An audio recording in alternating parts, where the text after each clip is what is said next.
So we have a really interesting discussion, actually. It's like, how the hell do you manage in the age of Me Too and Time's Up? Now, Diane, I actually worked out between the two of us, we collectively have 274 years in the workplace. My point being that you were actually on the cover of Newsweek first in 1976. What is the difference managing now and then? Managing what? Managing your business.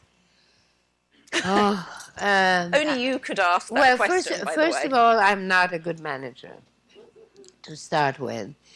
So I don't know how to answer that question. But what is the difference between 1976 and now? Well, what's the difference in trying to run a business? You hire people. You may bring in a CEO. I know you bring in designers to help you. I just brought a beautiful CEO. Good. Beautiful woman. But in terms of the issues that you face, what are the differences between now and then? Oh, it's such a different time. 1976, I mean, that was somewhere, we thought we invented freedom, right? It was somewhere squeezed between the discovery of the pill and AIDS. So it was a very kind of free moment. In business, there weren't many women in business, I guess. But I was such a young girl. I mean, I don't know, as a manager. The world has changed so much in the last 15 years. I mean, because everything is so transparent. It was supposed to be transparent. And on one side, you're so transparent and everything has to be authentic and is authentic, and that's all great. And then on the other side, it seems like lying works. So I mean, I'm not quite sure, we're pulled by these two poles between the truth and getting away with lies. So it's a very odd moment if you have small children to try to teach them what's right. Well, and I have big children, and it's an odd moment for them too. But you were one of the few female business leaders in 1976. You still are one of the few female business leaders. Does it feel lonely? Oh, I don't know about being lonely. No. What do you mean lonely? No. Well, no. One of the things I hear all the time from women that run companies is there are so few of them. I don't look at that. I mean, I don't look at the glass half empty. I look at it half full. Do you think that, given the Me Too moment and the Time's Up moment that we're in now, and you saw the news last night about Eric Schneiderman resigning, do you think it would be better if there were more women in management? Yes, and I think they will be. And I think that clearly, I mean, I think that women have incredible potential and they should just assume it and own it and be proud of it and be in charge. And that doesn't mean that we don't respect men, or that doesn't mean that we should threaten men, or that doesn't mean any of that. But, in moment of tragedies, any kind of tragedies, women take over, right? They do. They just do. Before that, they're submissive, and then all of a sudden, tragedy comes and they take over. And they, manage. So women are strong, and they should not be afraid of their strength. And they should learn how to practice their strength in a way that is not threatening and it's not belittling for the man, but that is, they own it. They should own it. But don't we think that, but to take issue a little bit with that, don't we think that actually ultimately it is a zero-sum game? There are only a certain number of seats around the table, and that means that men do actually have to give up a little bit of power. Well, I mean, then enough seats, but I mean, we're still in a live that. Oh, we need a woman for our board. Oh, we need. I mean, it's like we need a, I don't know, a plant on the table. I mean, it's like it's addressed like that. I mean, women are not an accessory, right? So, uh, so so it's the point is that it's like all of a sudden we are two different animals, and we work differently, we have different things, but women are.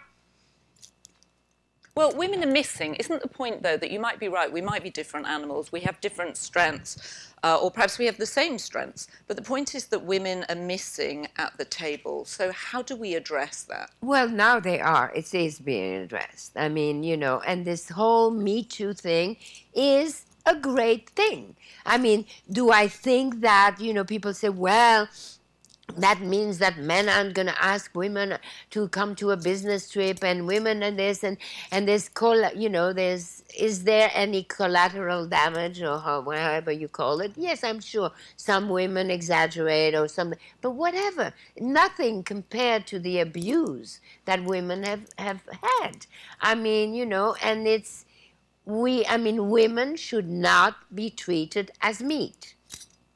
Right, well, I'm sure that one hopes everybody in this room would agree with that. Is there anyone that doesn't Especially agree if you're with that? vegetarian. So I missed that. What did you say? Especially if you're a vegetarian. Right, yes, very good point. Very good point. So this being an equality summit, how do we get more women to the table? Because you're absolutely right, women shouldn't sit sort of retiring away, but I'm not sure that's what's going on. I think that they're not being asked enough. I think that it's harder for women. They have higher hurdles to jump over. And so how do we help them, or how do we as a culture embrace actually that need and get something done about it?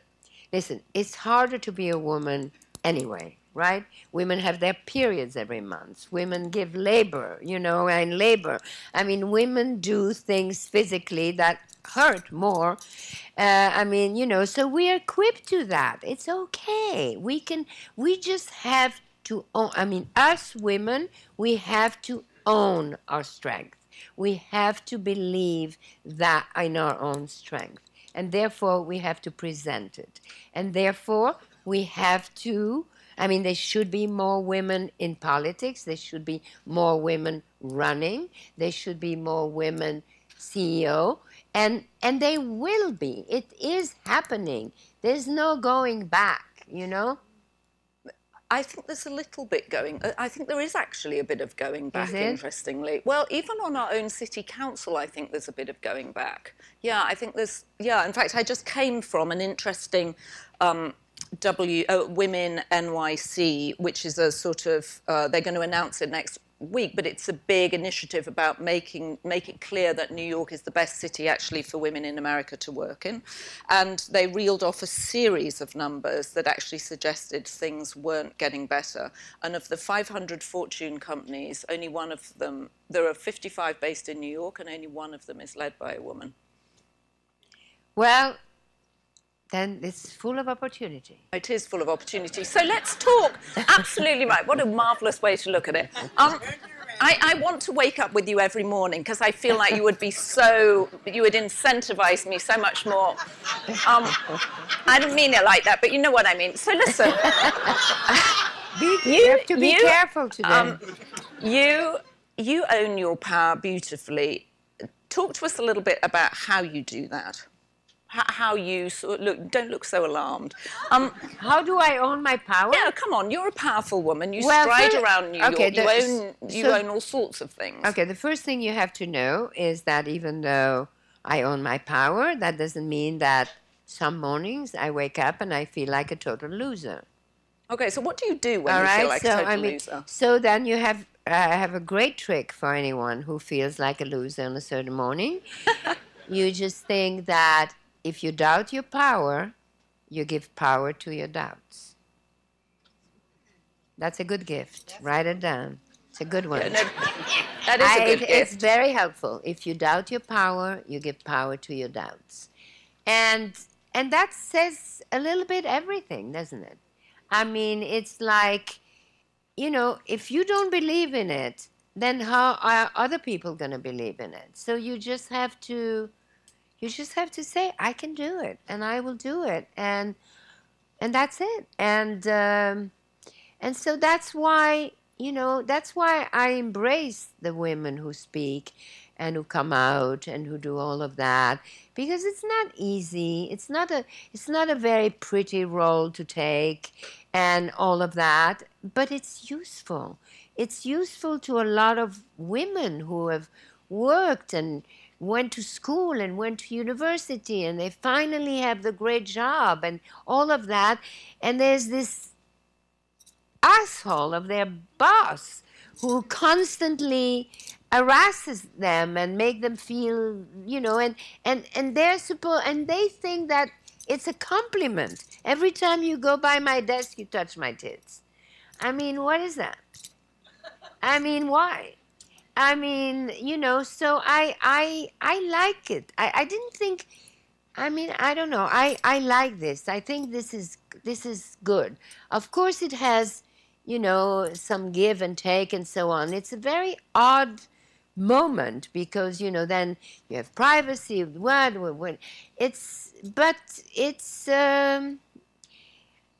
There's no return. We have to go to it, and we need equality. And why would women make less money? Why? Under what reason? Why would women make less money for the same job? Why? I know. In fact, I think we should make more money than men for the same job. I mean, actually, in New York, it's 88 cents to the dollar. I think we should earn 1.32 cents. No. I mean, you also have to have some sympathy for men. And one of the things that I think we should all think about very much is how we raise our sons. I think that is very important, because how you raise your sons is how men are going to be in the future.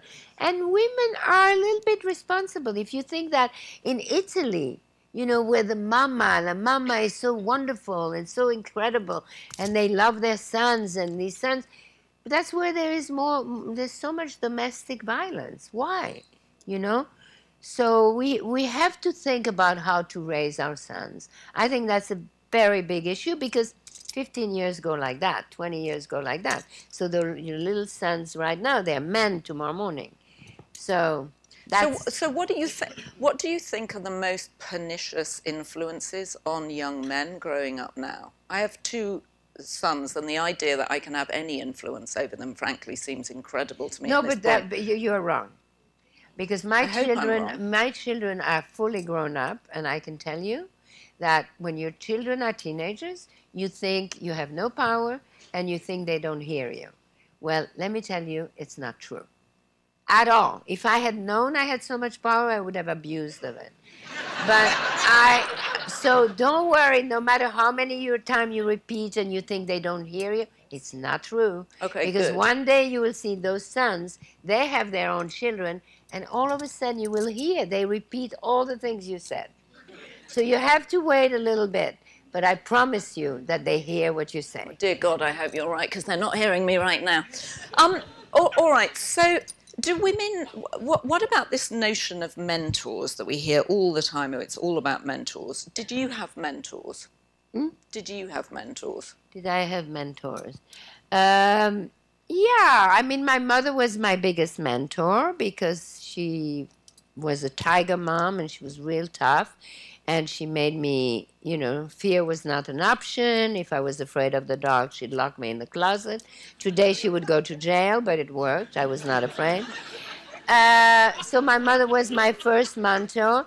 Then I had a mentor, a man that I worked for at first. By the way, he was one of my bosses. He tried to abuse me, but I turned it around, and I turned him into a mentor, and he was a very important person in my life after that.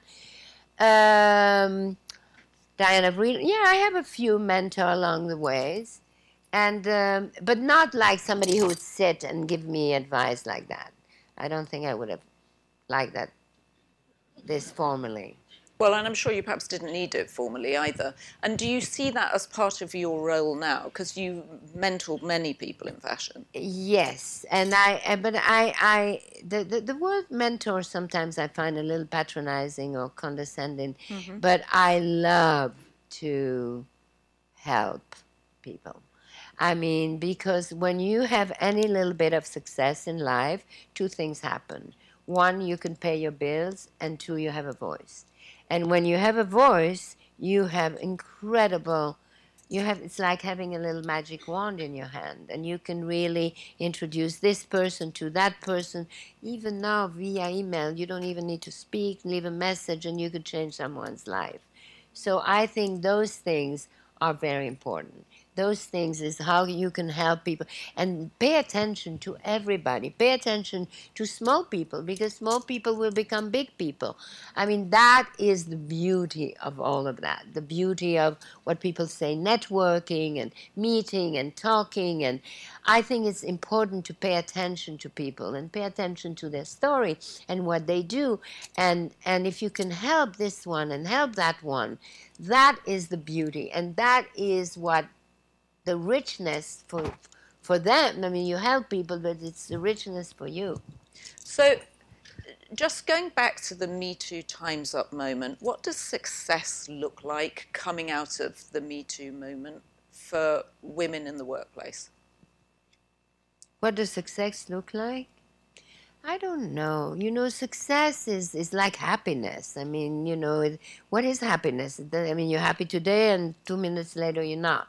It's success. People think you're at the top, and you yourself, you know that you're no longer at the top. People think you're above the bottom, you already know you're climbing up again. It's like,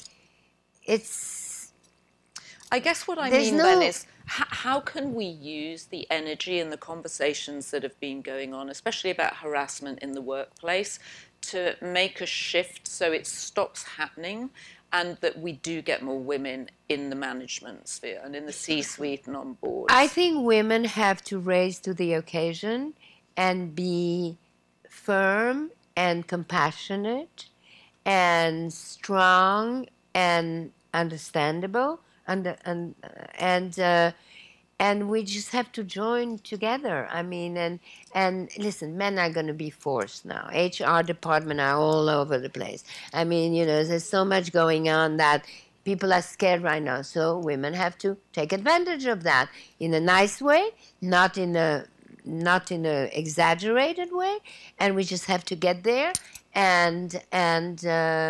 But sometimes it's us women who don't treat women the way we should. It's not just men. It's just that we are raised like that. I mean, it's like so instilled into our DNA that, and women think, oh, we should feel small, so we make the man feel big and blah blah blah and all of this, and so we're all used to this give and take. So it requires a little adjustment. I mean, equality